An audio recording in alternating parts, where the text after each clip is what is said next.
Welcome to another tips and tricks session. Today the topic is how to become more efficient with parsing JSON logs with some of the new functions we added to DQL, namely jsonPath and jsonField. I always bring in the actual experts behind the scenes, and this is why. Thank you so much, Vikas, for being here. Maybe a quick word of introduction. Who are you and what do you do at Dynatrace? So I'm a senior software engineer in Tallinn office of Dynatrace, and I work on the DQL query engine side of things, so the function commands and the other areas inside it. Cool.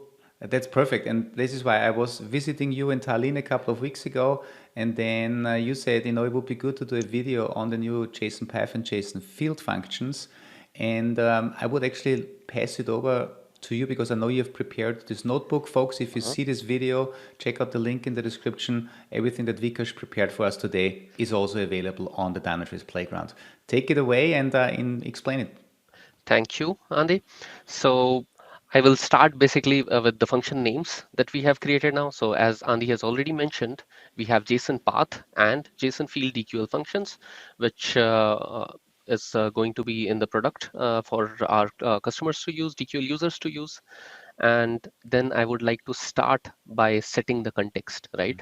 Mhm.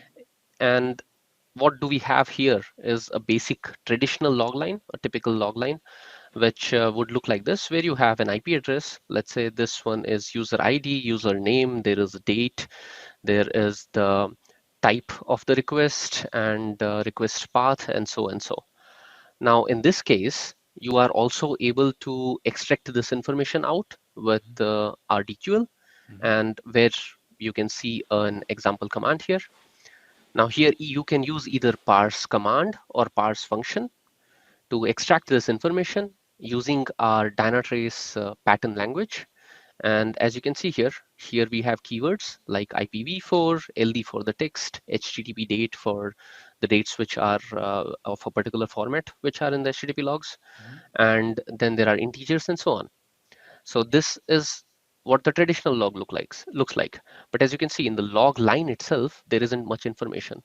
So nowadays people are moving towards JSON logging, Mhm. where you can see a typical log line will look like this. And what is worth noticing here is that you have all the keys and the values. It is the same information as we saw in the traditional log line, but the log line itself is descriptive now.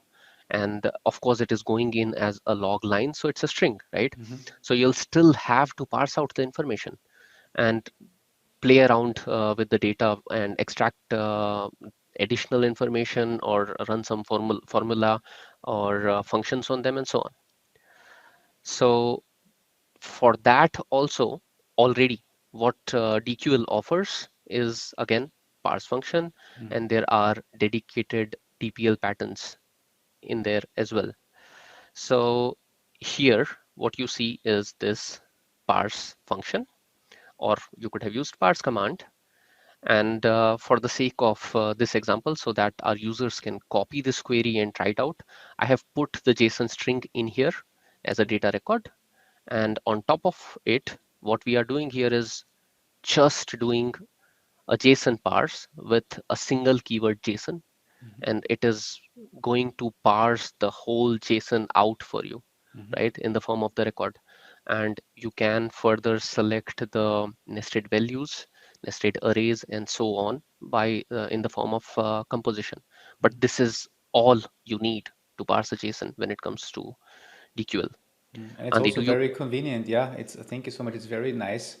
because this allows you to say, I have data coming in, a Yeah. log, and if it is fully JSON, then as you said here, just take the whole string, interpret it as JSON, and then make the whole JSON object available for me as a field, and then I can access every single element.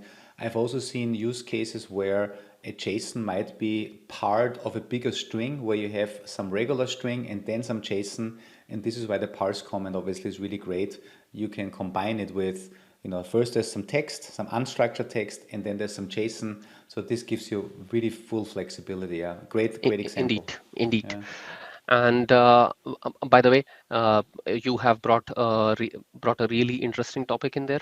So yes, with JSON, you are able to use or compose the DPL pattern with any other of our identifiers or DPL pattern keywords, Mm-hmm. and you can customize it as much as you like. Mm-hmm. And this is where I would like to move to the next topic here, Mm-hmm. which is like how an actual real world JSON log would look like. Because what we saw before was something pretty basic and simple, right? Yeah. But as we can deal with very complex data as well, I have something more complex here to show us. Now, imagine that there is this complex JSON log here. Now, what we notice here is timestamp. There is the level of the log level. Mm-hmm. So Mm-hmm. in this case, it's an error. Information about the service, information about the request, information about the transaction, and an array of tags.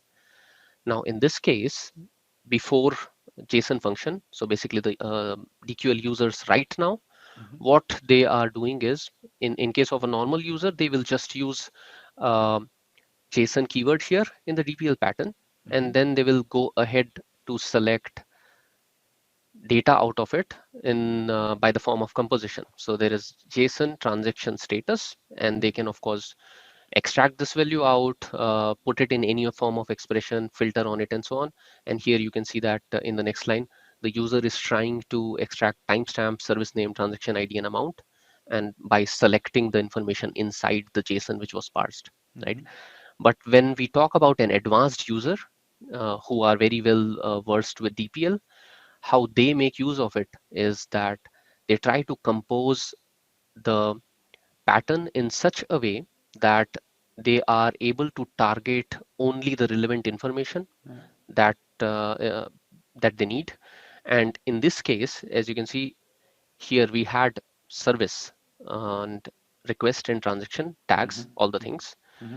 And an advanced user, what they did is that they tried to extract the timestamp, only the service info, and from the transaction, just the ID and amount. Yeah. So right now as well, it is possible that you can compose this JSON pattern, target specific values, and then for the pipes below, when you are processing the data, you have just the data that you want to work with Mm-hmm. instead of navigating with the whole JSON. So this is another way of doing it. And do you have any questions around it, Andy? No, I think I've just seen this pattern a lot because, especially as you said, if you have large Mhm, JSON objects and you're really interested just in two or three elements, um, if you exactly know what you want, you mhm. can construct such a parse statement. For me, at the first look, obviously, I'm not that familiar with all of the DPL options. Mhm. It looks rather complicated, Yeah. very powerful, but rather complicated. And I think this is now where some of the new functions come in to make this a little bit easier. Exactly. So the idea behind it was like, of course, people can learn it. TPL is not rocket science. It is easy, relatively easy, I would say.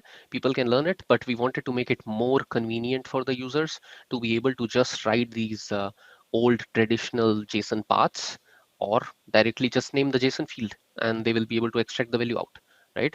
So this gives us a good marker to move and introduce the JSON function to our viewers. Now here, what you can see is just this example, what we saw here Mm-hmm. in the form in which you are making use of these new JSON functions. That's cool. Now, as you can see the difference here, user was trying to target the particular structure, Mm-hmm. and for that he had to compose this DPL pattern and then take out the fields, right? So it's like in a way double the effort, but with the JSON function, what the user has done here is that he's simply referring to the JSON path in the filter instead of this composition and the pattern. Mm-hmm. And you can see that as the JSON path goes, let me give you a little explanation on how a JSON path looks like. What are the nuances around it? Mm-hmm. If we have any viewers who are not familiar with the JSON path, Mm-hmm. so dollar symbol is what is defining the root, Mm-hmm. and then with the dot notation, you can give the keys and you will be able to form a nested path. So in this case, you can see that in the root JSON, find a key, find a value inside a key named transaction, Mm-hmm. and then find a value inside it, because transaction being a record, find a value inside it which has the key status. Mm-hmm. So with this simple JSON path, you are able to extract, let me show you this value here. So here what we have, transaction status, and this is the Mm-hmm. value that Mm-hmm. user will be able to extract with it. Mm-hmm. Cool. And this was the JSON path the person is using on the filter. And then with the fields for the same query that we see above, what user can do is replace this composition directly with, for example, in this case, JSON field. Now, JSON field actually comes handy when you are interested in a field at the root level. So you provide just the key name, Okay, I don't and need to do the dollar sign in front. It's yes, just there. Mm-hmm. yes, yes. So no, you don't have to compose any JSON path. You just Mm-hmm. give the field name and it will extract the value for you for that particular field name. Mm-hmm. The catch being the field that you are looking for is supposed to be at the root level, Mm-hmm. right? Because if there is a path that the parser is supposed to traverse, then that's where you will be using JSON paths. Mm-hmm. Okay, got it. Yeah. As we can see in the rest of the examples too, here you can see that JSON path is doing root.service.name and Mm-hmm. transaction.id, transaction.amount. And other than this, actually, sometimes users can have some, let's say, special fields, and they are using some special characters. They can have Unicode.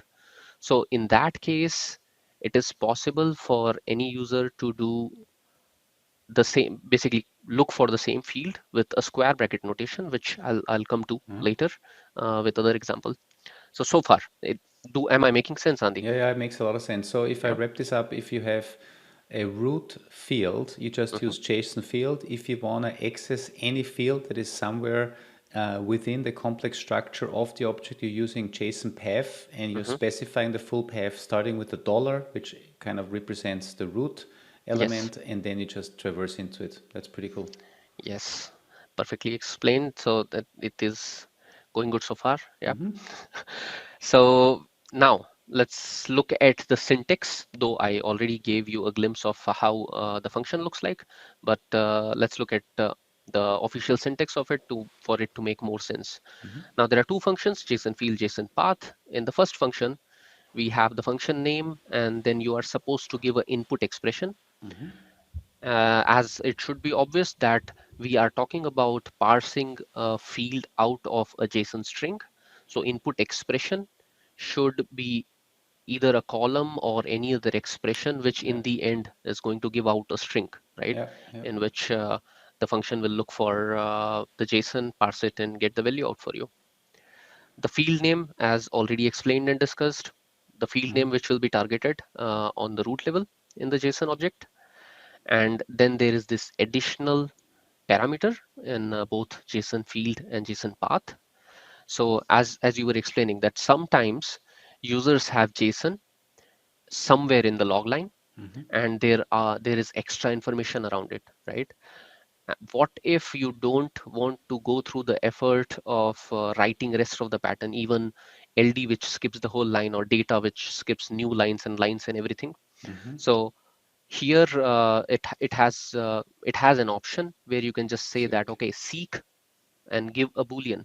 The moment Cool. you say that seek true, it is going to automatically ignore the garbage around the JSON. Cool. Yeah, So that but means it basically looks at the string mhm. and then tries to find where there is actually a JSON object. So Yes, it makes it much easier for me.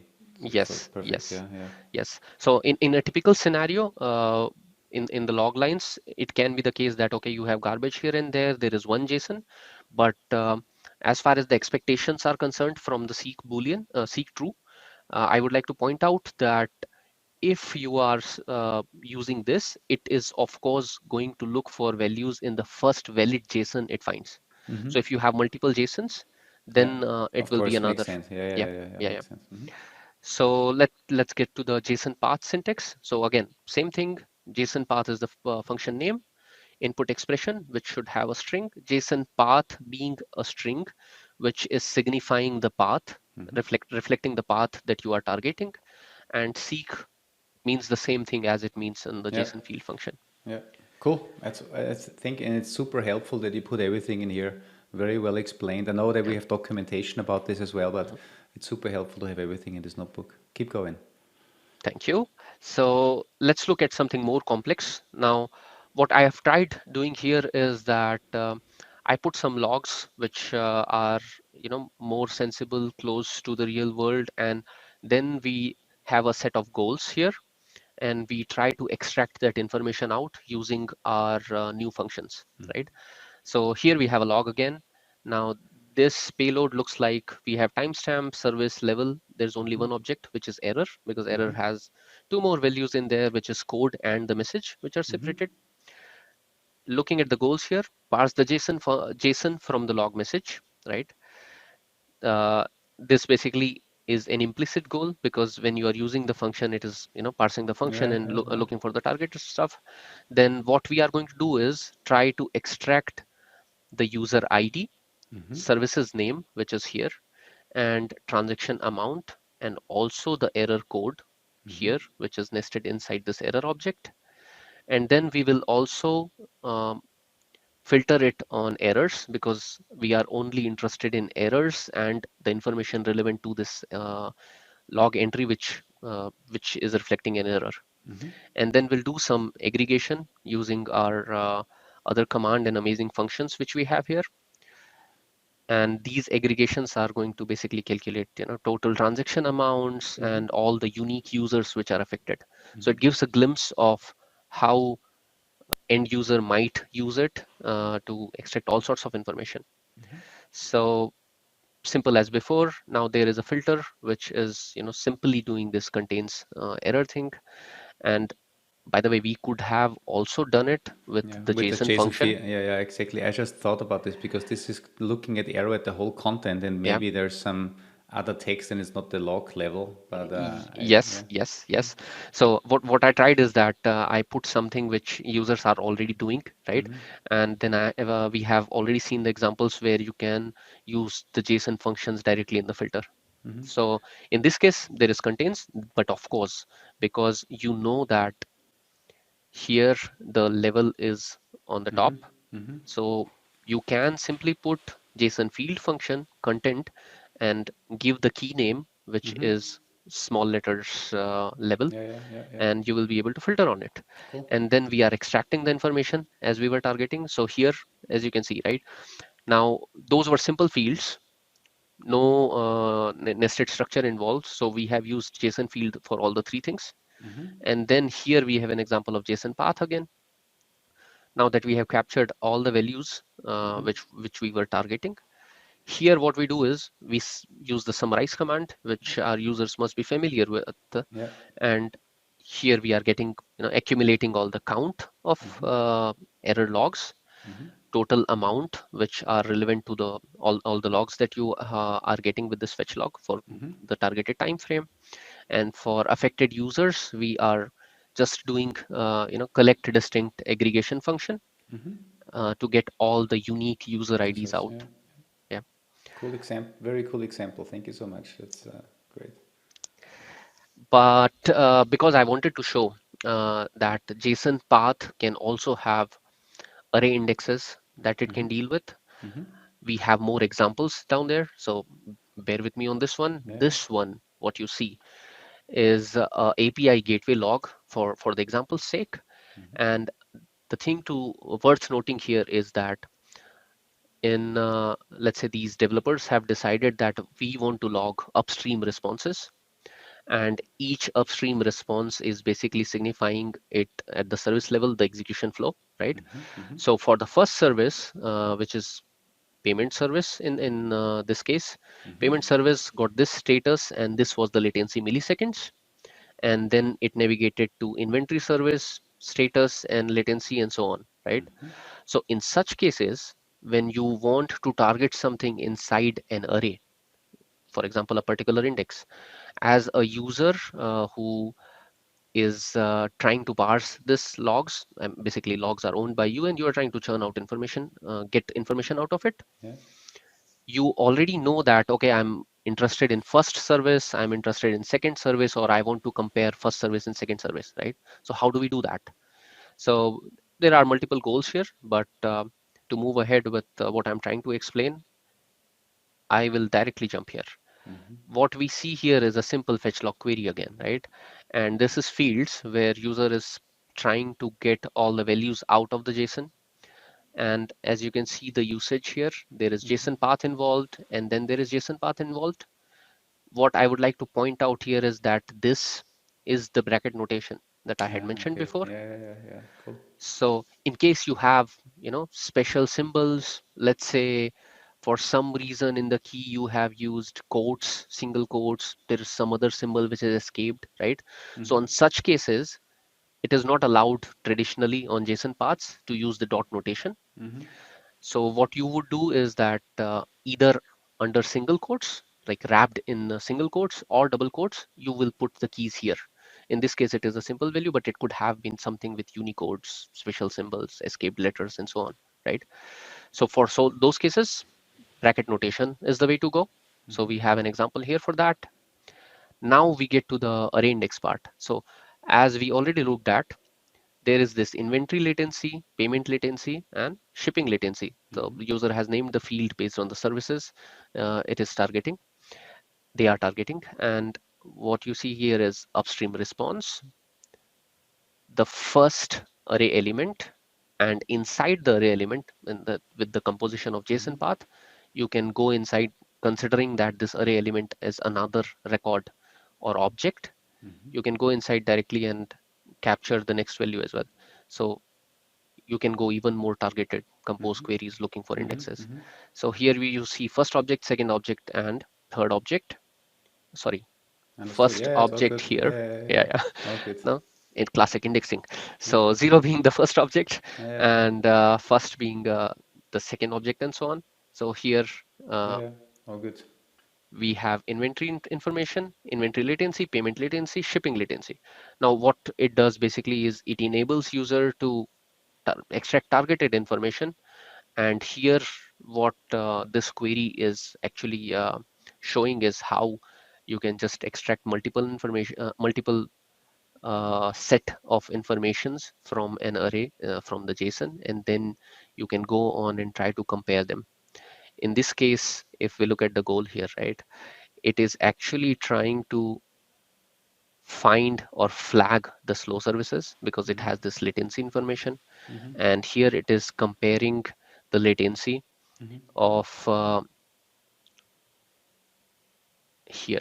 Mm-hmm. Here it is comparing the latency of services. In this case, it is trying to see if the inventory was slow or inventory Yeah. service was slow or not. Yeah. And here is the impact level. And then there the person is trying to calculate average latency Mm-hmm. by summing them up, Some of them averaging it dividing it by out. three. Yeah, Yeah, makes a lot of sense. Yeah. yeah. Any doubts so far? No, it's all good. I have a couple of later some advanced questions that I have, but I think I want to let you finish this because this is No, super interesting and as I said, it's a great example. yeah. Thank you so much. And actually, we are almost done. There is more information here based on the goal. So Mm-hmm. as far as the example is concerned, right? We have covered all the bases. We Mm-hmm. have covered the seek part. We have covered the index part, JSON path, JSON field, and everything. But I would actually encourage users, you have already mentioned, right? People will be able to access this notebook, Mm-hmm. and they should be able to try out these queries on their environment. And I would give a note that, of course, you can use data record command here when you copy this query Yep. and put the JSON as a string in there so Yeah. that you can actually see the result from Yeah. a JSON that you are looking at. Perfect. Hey, thank you so much. Quick question, especially when we deal with arrays, Mhm. is there an option to return the array as an array and then process it, or how would that work? Yes, it does have an option. So basically, because we are working with JSON path syntax itself, Mm-hmm. now let me give you an example quickly. Let's copy this query out and try to put it here Mm-hmm. as a DQL query. Now, in this case, as a user, you might already know that it is an array, and you actually it does not matter what value is in there, but because it is an array, and if you cut short the path here itself, right, you will You get the find whole out, array, yeah. yes, you will find out that it is the, you know, it will actually become upstream response array. Array, perfect, yeah. And once you have this upstream response array, of course, you can work with the array With as the you array do. functions and Yeah, everything, yeah, yeah, yeah, yeah. That's awesome. That's cool. yes. Cool. Yeah, I think this is really the other question that I had. Other than that, this makes a lot of sense. It's super helpful, super easy. And as I said, thank you so much for all of these examples. They are, especially the example with the access log or with your the log that you prepared here. That's really great. The gateway log. Practical examples always help. That's what I wanted to say. So Yes, thank you so yes. much for that. It was a Perfect. pleasure. Yeah, and folks, as you can see here, I mean, Dynatrace, DQL, and also DPL, they have already been super powerful because you can basically specify however you want to parse your string. But because more and more people are moving towards structured logs using JSON, having these functions make it easier to specifically extract individual values either from the root or using the JSonPath function from anywhere in the JSON object. Awesome. Hey, Vikas, with this, thank you so much. I hope to see you Thank you. back because obviously you have a lot of experience and expertise on DPL. So if you have any other topics that you want to share, any best practices, please just ping me. Happy to Will bring do. you back on the show. Will do. Looking forward to it. Yeah. Thank you. Thank you. Bye bye. Bye bye.